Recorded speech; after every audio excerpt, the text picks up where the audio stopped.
Hello there folks, welcome back to the Chap's Guide. My name is Ash and I am your host on this journey through men's style, self-development and personal grooming. Now today I am going to answer a question from one of my patrons, a wonderful gentleman called Ron, who is very stylish, very dapper. He's a man of advanced years, however he still cuts a dash, and he's got a question for me which relates to a social situation which he's been invited to, yet he finds the invitation filling him with dread because he knows it means he's going to dress outside his normal comfort zone. And he's a man who likes to dress in the classical style with, a tie, a blazer, a jacket, trousers, shiny shoes. He's an intentionally well-dressed man, but he has been invited to his high school reunion. And he's been told that casual dress will be de rigueur for all of the attendees. And he knows that that means most of the men attending will be wearing jeans and a t-shirt. And he's posed me the question: how do I make jeans and shirt look stylish, yet not stand out from the crowd and still look good? Well, I think I've got some tips which will help him on that journey. Well, it's a great question, Ron, because we all want to fit in and we don't want to look like the eccentric, strange guy in the room. But first of all, I want to say, what a terrible indictment of the world in which we live today, that people who are going to what might be a socially really important event for them, let's be honest, you only go to high school reunions infrequently. I mean, we don't do it at all in the UK. I think it's largely an American thing. But, you don't do it that often. Isn't it a time that you would seek to dress up and look your best so that the people you have not seen for maybe a generation of lifetime, you want to see them looking your best and you want to see them looking their best. However, this sort of casuality epidemic which has taken over the world, has struck home here. So I'm going to pose some of my thoughts here. I've written them down. Why I would suggest, or what I suggest that Ron can do to still cut the dash that he needs to be an intentionally well-dressed man, but fit in with the dress code, but still be the best dressed man in the room. So let's start with those jeans. Jeans are going to be the mainstay item, aren't they, which people are going to be wearing. The sort of ubiquitous item which people wear in the modern world. And for me, the key thing with jeans is the fit, first of all right? Most guys go out, they'll pay a small amount of money, get a cheap pair of jeans. They don't really care whether it fits that well. They might wear them rather baggy or might wear them rather too tight. But the key to being definitely intentionally well dressed in jeans is make sure they fit. Get a pair which complements your body shape. Not, one type of jeans don't fit all equally. So get something which looks good on you. Try a few different styles on. I would suggest straight cut is the best way to go because they mimic trousers, dress trousers, more closely than some of the other styles of jeans, and they will be more flattering on the average physiqued gentleman.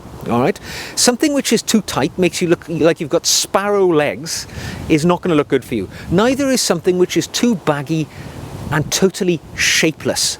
Get something which fits well and you're going to look your best. Typically, I would say think about the colour as well. Anything light in colour, walk away. All right, we want to go something a little darker.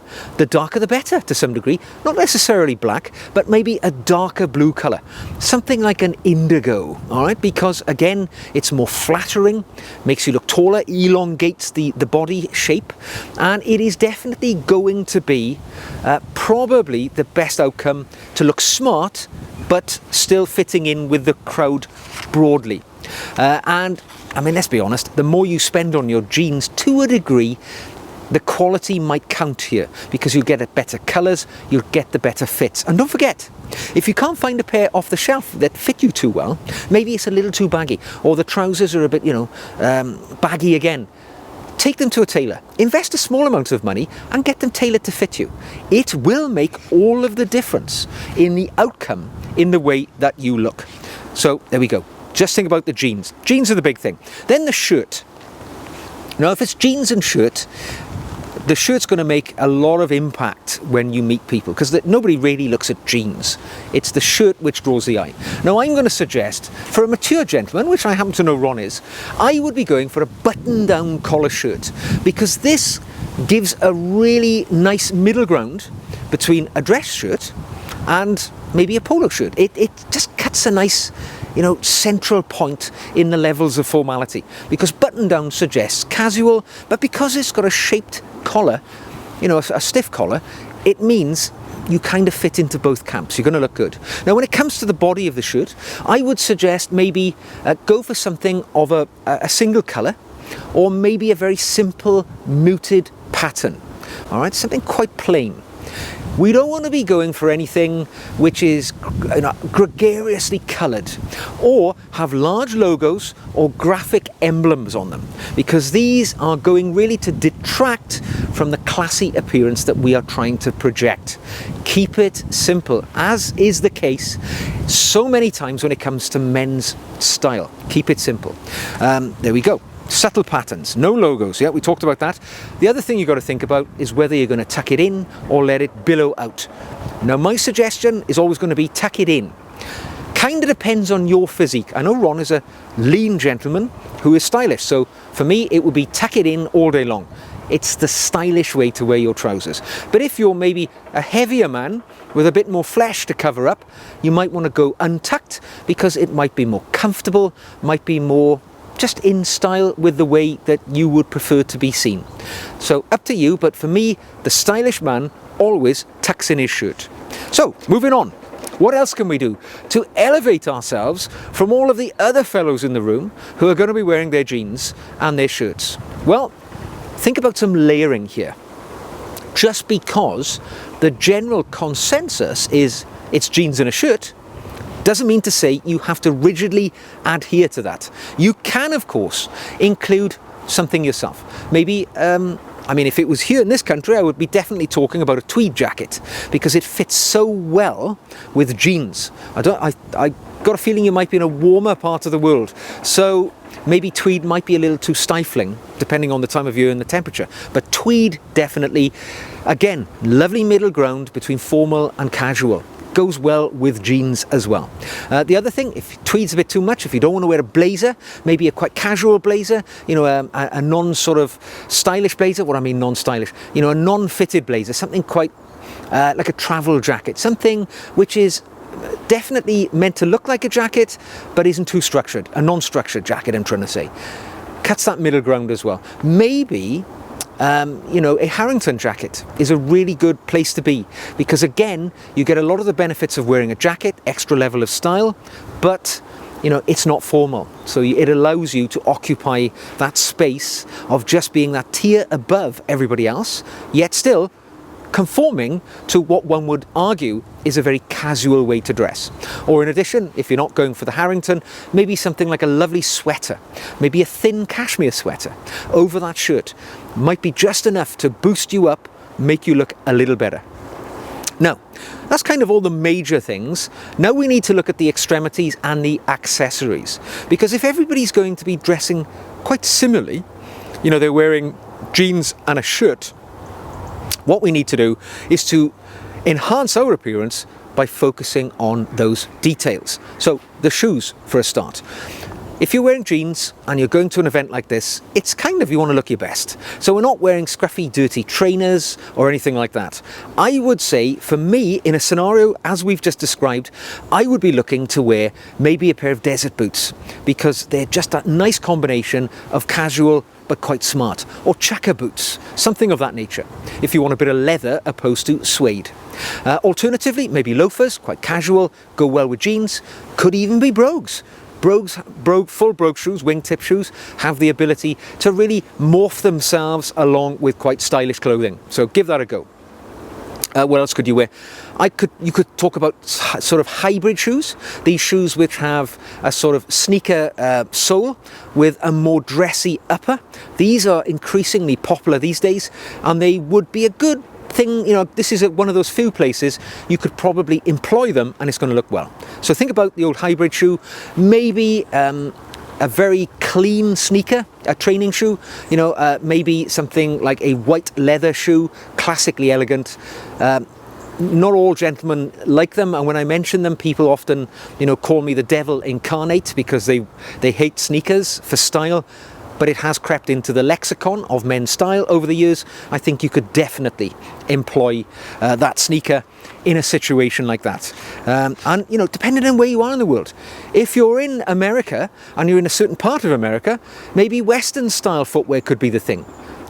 Cowboy boots, if that's what you actually call them in the States. But Western style boot, if that is the standard wear in that area, employ that. But as ever, when it comes to footwear, the footwear is one thing. The attention to detail is the other. Make sure they're clean. They've been shined. They've got a bit of a sheen to them. Something of that nature. It's going to look good. Okay, what else? Others. The other things we can include. Just those little touches which are going to spruce up the look. So a nice leather belt. If you're wearing leather boots, shoes, wear a leather belt which matches the colour of leather. So brown, I would suggest. And you can then think about your belt, all right? Your belt buckle itself. So, a decorative buckle might be the way to go. Don't go down the routes of any of these sort of garish logos and large logos of the companies. It's not going to work. Nice little buckle, keep it looking good. Nothing too outlandish. Then you want to think about other parts of your accessories. A watch, for instance, right? It's the time to wear a watch, particularly if you're going to be wearing a shirt sleeves. Wear a nice watch. If you've got a nice one in your collection, wear a watch which is going to elevate the look of your outfit. And an extension of the watch, jewellery in general, all right? You may not be in the habit of wearing a bracelet. I don't wear any superfluous jewellery at all. I keep it very simple. But if it's your taste, wear a bracelet. Wear a ring, whatever just enhances that appearance. Because there's so little going on in your outfit, if you're just wearing jeans and a t-shirt, these little things are going to catch the eye and be, important for your outfit. And then finally, it's the grooming. When you've taken care of everything you can with the outfit, the grooming. Choose a signature fragrance, all right, something that you're going to wear. And if you're going to a high school reunion, it's likely to be in a large venue. You're probably going to be speaking to groups of people. There is an opportunity for you to wear a powerful fragrance, something with strength. It's not like you're in a small office or a vehicle with somebody where a strong, powerful fragrance could be unwelcome. If you are going in a big venue, loads of people around, knock yourself out. Wear your sort of powerful, most manly fragrance, bit of Dracar Noir, throwback to the era when you were in high school. Get it out there. Something with a bit of strength and character. Because you can do that when you're in a big venue with loads of people. Let your fragrance do the work. And for the rest of your grooming, just make sure you're clean and tidy. Make sure the fingernails are in good order, everything is trimmed, good shave, hair is looking good if you've got any, and make the most of everybody will remember you as that, the clean guy. Don't be turning up there with 2 days of stubble. Make yourself look your best. And of course, that's all you can do when it comes to jeans and a t-shirt. And then finally, wear it with poise and bearing. All right, because when you walk into that room, quite often when we're in a situation, it might feel uncomfortable dressing in this way because we're not used to that. We like to wear stylish clothing. You might typically wear a blazer, so you feel out of your zone wearing just jeans and a shirt. You want to fit in, but you don't want to look foolish. Don't feel that way. Remember poise and bearing. Shoulders back, chest out, own the look. You're a smart, intentionally well-dressed man. You are probably the best dressed man in that room if you followed my sort of tips and guidance today. Walk around as if you own it, all right? Don't feel a lack of confidence just because you're out of your normal dressing comfort zone. Go for it. Make it look good.